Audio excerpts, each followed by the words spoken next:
नहीं है।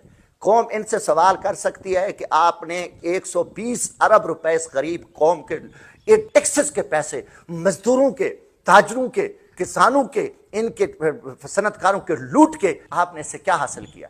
कितने लोगों को देखो ना, रेंजर पे पैसा लग रहा है, एफसी है, पुलिस है, 30-30 हजार पुलिस की नफरियां खड़ी हैं, तो ये ऑफिसर, तो इनका कोई ऑडिट नहीं है, कोई इनसे ये सवाल नहीं कर सकता और इनसे कोई नहीं पूछ सकता। 120 अरब मेरे मुल्क के, और कौन को कहते हैं गरीब है? इसमें से इसका वजह क्या है? ला कानूनियत आइन को तोड़ के, और कोई नहीं मानते कि हुक्म है, उनको पता है कि कौम से हमने लूटना है, ये तबाही हुई है और इनको इससे कुछ हासिल हुआ। एक इमरान खान को इन्होंने जेल में डाला हुआ है, लोगों को निकालते हैं। आप देखो ना, एक एक कारकुन को उठाते हैं, बेकार को या किसी हमारी लीडरशिप को इनको उठाते हैं, तो उनके पीछे आप देखें कितनी गाड़ी हैं पुलिस की, इनका टोटल ऐसा करें।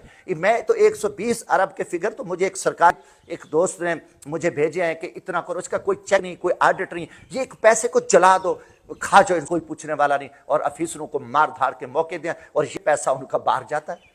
आप देखें कि बलूचिस्तान में जो अरबों रुपए की डेली स्मगलिंग हो रही है, कौन करा रहा है? कौम अंधी है? कौम को इतनी नहीं पता अरबों रुपयों की है 400 टैंकर डेली ईरानी तेल का है, उसका कोई टैक्स नहीं है, और वहां अरबों रुपए डेली अफगानिस्तान से फिर वो डॉलर कन्वर्ट करके बाहर भेज रहे हैं। कौन भेज रहा है?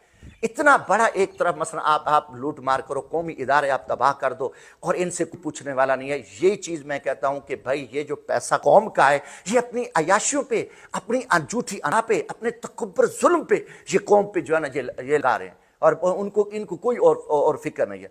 तो इंशाअल्लाह ताला कौम को हम बताते रहेंगे, कुछ भी हो जाए, हम पाकिस्तानी हैं, हमने इस मुल्क में अमन कायम करना है। इस मुल्क के तहफ़्फ़ुज़ के लिए, इस मुल्क की ऐन की बहाली के लिए हम अपना तन मन धन जान लगाएंगे। हम इन बुज़दिलों को आगे हम अब सरेंडर नहीं करेंगे। हमारे किस चीज़ की गिरफ्तारी दें यार? कौन सा गुनाह किया है? गरीबों की हम खिदमतें करते हैं, जूते उठाए हैं, फ्री बसें चला रहा हूँ, चंदे मांगता हूँ। मैं एक पाकिस्तान की तरीका पहला MNA, एक हारी का बेटा, जिसको कुछ मेरे बड़े बड़े बादशाह को हरा के आप हम नफरतें फैला रहे हो। हर जगह पे जब हमारे घरों में आते हो तो लोग देख नहीं रहे कि यार एक शख्स, आम आदमी, गरीब आदमी, जिनसे साथ हमारे साथ लाखों करोड़ों लोग हमारी बात सुनते, मोहब्बत करते हैं, तो आप सिर्फ ठीक है आप इमरान खान बोल सकते। कल आपने माजी में क्या किया था? कल कितने लोगों को आपने चोर कहा, फिर उनको पाक कर दिया, कितने को आपने डाकू कहा, फिर आपने उनको सर्टिफिकेट दे दिया, हुकूमतें दे दी। तो कौम जान चुकी है आज जो कुछ इतने जेली केसेस, मन घड़त केसेस बना के को जलील कर रहे हो। 12 मैंने पिछली वीडियो में भी कहा कि हमारी बद्दुआएं आपके पीछे हैं, मगर हम यकीनन, मेरा ईमान, अल्लाह को जवाब देंगे कि यार हम कुछ जो बस में था हमने किया था, इसलिए खड़े हैं। और इंशाल्लाह बाकी दूसरी तरफ जो है ना, मैंने पिछले दिनों प्रोग्राम किया 14 अगस्त का, मैं यकीन घर में मौजूद हूँ, मैं कहाँ जाऊँ, किस लिए जाऊँ? और ये आके डेली जो है ना 10-10, 12-12 पुलिस के डाले और बाकी विगो डाले, वो आके हमारे घरों में दाखिल हो जाते हैं, छोटे छोटे बच्चों को उठाते हैं, फिर थाने में ले जा उनको टर्चर करते हैं और उनको कहते हैं जी आप वीडियो पैगाम दे दो और आप जो है ना करो, फलां को उठा लो, जमशेद दस्ती किसके पास आया था, किसके पास आया था। आप दूसरा दिन है, काफ़ी लोगों को उठा रहे हैं, उनके पीछे लगे हुए हैं। तो मैं DPO मुजफ्फरगढ़ को ये बात कहता हूँ कि देखो आपको एक पास बड़ी जिम्मेदारी है। मैं DC को भी कहता हूँ कि अल्लाह को भी जवाब देना है, मरना है। अगर आप ज्यादतियाँ करोगे, एक जिम्मेदारी ये है कि ये कर रहे हो, इनको कुर्सी के लिए अपना ईमान ज़मीर बेच रहे हो और जुल्म कर रहे हो, ये चीज़ के लिए अल्लाह आपसे पूछेगा।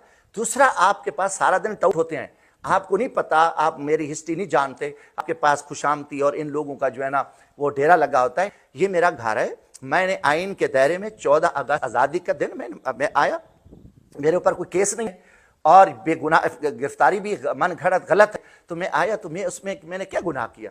तो मैं अल्हम्दुलिल्लाह मैं कभी इतनी नहीं कि मैं कहाँ जाऊँगा, मैं कभी भी नहीं गया। बस मैंने चंद दिन में ऑपरेशन था तो मैंने अपना इलाज किया और मैं सीरियस तकलीफ में था। तो बाकी तो अल्हम्दुलिल्लाह मैं देहाती आदमी हूँ, मैं तो जंगल में भी सो जाता हूँ, रेत के टीलों पे भी मैं सो जाता हूँ और ज़मीन पे भी मैं सो जाता हूँ, क्योंकि मैं मम्मी डैडी नहीं हूँ और मैंने बड़ी तलीम हासिल भी नहीं की थी। बदकिस्मत यह है कि अंग्रेजी तलीम ने हमें बुज़दिल भी किया, बेगैरत भी किया है कि क्योंकि अखलाकियात इसमें नहीं है, खौफ खुदा नहीं है कि अगर आप कुरान पढ़ लेते, हदीस पढ़ लेते, नबी सल्लल्लाहु अलैहि वसल्लम की ज़िंदगी को पढ़ लेते, तो आप जुल्म ना करते कि आप सल्लल्लाहु अलैहि वसल्लम ने दौरान जंग सहाबा को हुक्म दिया बच्चों का ख्याल करना है, औरतों का ख्याल करना है, और जो दुश्मन हथियार फेंक दे उसको कत्ल नहीं करना। ये हिदायत जारी होती और आप हमारे साथ इस यहाँ पे आप क्या कर रहे हो। तो अगर आप में उस इंसानियत होती, अखलाकियात होता, तो आप कुर्सी ओहदे को थूक देते। आप कहते कि हम किसी की बिला वजह किसी के घर में नहीं जाते, मगर बात किस्मत, क्योंकि आप में ईमान नहीं है, आप बुज़दिल हो और आपको कुर्सी मिली है और मिला हुआ है, आप ये हरकतें करते हो। तो मैं ख्याल किया है, और जितने भी आपके लोगों को आप ड्यूटियां लगाते हो, ये भागते हैं, आपके SHO की पूरी ख्वाहिश होती है कि कहीं जमशेद दस्ती के साथ हमारा आमना सामना ना हो जाए और वो साइड पे रहे। वो समझते हैं उन्होंने इधर रहना है, वो नहीं करते।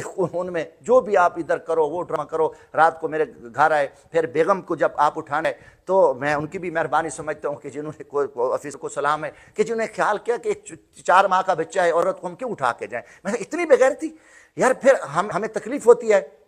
मैं बरकर आदमी हूं, तो मैं कि मेरी पूरी फाइट है इस जगीरदार हूं, इस फरसूदा बुज़दिल निज़ाम के खिलाफ, जिनके बड़े बड़े डेरे थे। मैं लड़ा हूं, मैंने जेल भुगती है, मैंने मफरूरियां काटी हैं, कोई मेरे लिए नई बात नहीं है। मैं हर चीज़ समझता हूं। फिर आप इन इलाकों में नफरतें फैला रहे हो और ये जुल्म कर रहे हो, तो फिर हम इस पर खामोश बैठे रहे। तो आप जो कुछ कर रहे हो, आप लोगों को उठा उसके घर छापा, उसके घर छापा, ये सारा कुछ, ये आप इन चीज़ों को छोड़ दो। और आपके DSPs की यही काम है, वो भी सारा दिन जो जासूसी पे रहते हैं। तो मेरे अल्हम्दुलिल्लाह आज भी मेरे साथ 5 से 10 हज़ार लोग हैं। 5,000 लोगों ने मुझे हल्फन कहा आप मुजफ्फरगढ़ में प्रोग्राम करें।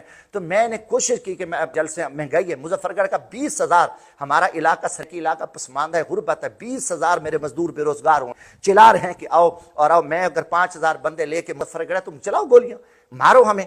तो मैंने एहतरामन ये किया कि मैं कि यार कोई नहीं, कि हम जो है ना अपना पुरअमन, जो मेरा आईनी हक है एहतजाज करना, मैंने कभी तोड़ फोड़ की, कभी नुकसान। कोई मेरा घर है, मेरा शहर है, मेरा वतन है, हमारी तारीख है कि हमने कभी नहीं, हम अमन आगे एहतजाज कर सकते हैं। 5,000 लोगों ने मुझे हल्फन कहा है। आप चाहते हो तो मैं कल आ जाता हूं, फिर आप मारो। ये चीजें छोड़ दो। आप सारा दिन बुज़दिलों के साथ बैठते हो, टाउट चमचे बैठते। मैं आपको पैगाम देना चाहता हूँ, ये हरकतें छोड़ दो। लोगों को, गरीबों को, बच्चों को उठा के किसी साहब को उठा दो, किसी और को उठा दो कि जी उसने क्यों खबर लगा दी, वो क्यों मिला। ये चीजें आपको कोई फायदा मत नहीं है। आप इतना अल्टीमेट मिल गया फलार। और उन इदारों को भी मैं कहता हूँ, खुदा के लिए अपना काम करो। हम आपकी रिस्पेक्ट करते हैं, हमें मजबूर ना करो। आप हर जगह पे इस टाइम मुल्क में नफरतें आग लगी हुई हैं, हमें ज्यादतियां ना करो, बाज आ जाओ। सारा तुम्हारे सारे माहौल का पता है। अफसरों को कहता हूँ खुदा का खौफ करो। मैं IG को कहता हूँ, मैं इनको चीफ सेक्रेटरी को कहता हूँ, छोड़ दो कुर्सियां। और जजों को कहता हूँ इंसाफ करो, इंसाफ नहीं करते छोड़ दो। फिर वो कि मिट जाएगी मखलूक, तो फिर इंसाफ करोगे, अल्लाह से पूछेगा। ये इस्लाम पे मुल्क कायम हुआ है, तो इसलिए पूरी दुनिया हमारा तमाशा देख रही है। और जितने लोग ऊपर बैठे उनको कहते हो तौबा करो, खुदा से माफी मांगो और इमरान खान को बाहर निकालो, आने दो, मुल्क में अमन कायम करो। और ये जो मन घड़ा जेली केसेस बनाए, फ्री एंड फौरी इलेक्शन करो, आइन 90 देना कहता है। और इलेक्शन कमीशन ये नीचे सारा ड्रामा रचा हुआ है। ये हरकतें छोड़ दो और खान साहब को माफी माजरत करो। और इमरान खान मुल्क को बेहतरी की तरफ लेके जा सकता है। इमरान खान ने कौम को इकट्ठा किया है, जैसे 1947 से पहले इकट्ठी हुई और पाकिस्तान बना। ये पाकिस्तान हकीकत में चालू सुना, मैं खुशामद परस्त हूं ना। मैंने पहले भी कहा कि मैं खान साहब के मुश्किल वक्त में आया। जो बड़े बड़े थे वो फायदे लेने वाले, वो सरदार नवाब, वो चापलूस, कमीशन माफिया, वो तो सारे भाग गए हैं। हम मुश्किल वक्त में हैं, पाकिस्तान के लिए हैं। और हमें जलील ना करो, ना आप जलील हो, ना कौम का पैसा लूटो।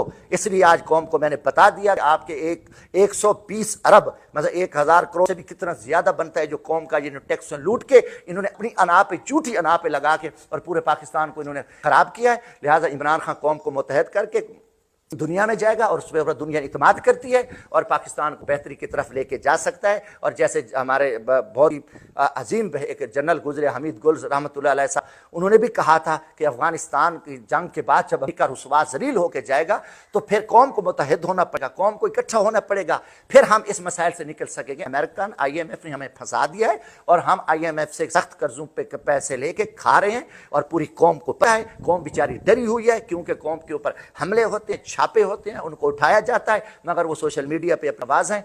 तो ये मेरा एक पूरी पाकिस्तानी कौम को भी पैगाम है कि हक पे निकलो, सच्ची बात करो। और इंशाल्लाह हम पाकिस्तान एक सीरियस मसाइल से गुजर रहा है और बड़े सख्त हालात में है, मगर जो अकल के अंधे हैं वो तकब्बुर में है, अपनी अना के लिए वो उन्होंने सब कुछ इस मुल्क का जो है तहस नहस किया हुआ है। अल्लाह करेगा ये कौम जागेगी, इंशाल्लाह पाकिस्तान क्या तक कायम रहेगा। उम्मीद करता हूँ 12 ये हमारा एक ही पैगाम है, हमारा एक ही रास्ता है सोशल मीडिया का, कौम बताते हैं। तो मैं उम्मीद करता हूँ कि इंशाल्लाह पाकिस्तानी कौम भी जागेगी और अल्लाह करेगा कि कुछ लोग समझ जाएं जो पाकिस्तान के साथ मुखलिस हैं। अल्लाह हाफिज़। पाकिस्तान जिंदाबाद।